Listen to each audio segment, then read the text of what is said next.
एक बार महाराजा सगर ने व्यापक यज्ञ किया। उस यज्ञ की रक्षा का भार उनके पौत्र अंशुमन ने संभाला। इंद्र ने सगर के यज्ञीय अश्व का अपहरण कर लिया। ये यज्ञ के लिए विघ्न था। परिणामतः अंशुमन ने सगर की 60,000 प्रजा लेकर अश्व को खोजना शुरू कर दिया।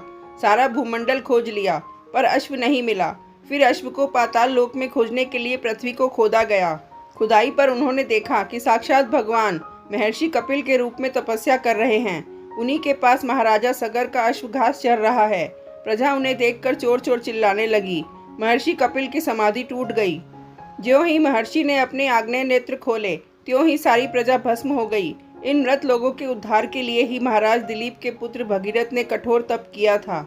भगीरथ के तप से प्रसन्न होकर ब्रह्मा ने उनसे वर मांगने को कहा, तो भगीरथ ने गंगा की मांग की। इस पर ब्रह्मा ने कहा, राजन, तुम गंगा का पृथ्वी पर अवतरण तो चाहते हो, परंतु क्या तुमने पृथ्वी से पूछा है कि वो गंगा के भार तथा वेग को संभाल पाएगी?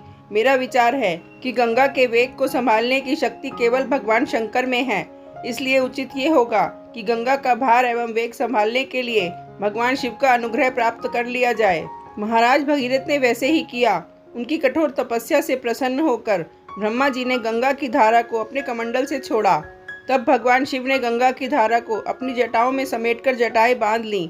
इसका परिणाम ये हुआ कि गंगा को जटाओं से बाहर निकलने का पथ नहीं मिल सका। अब महाराज भगीरथ को और भी अधिक चिंता हुई। उन्होंने एक बार फिर भगवान शिव की आराधना में घोर तप शुरू किया।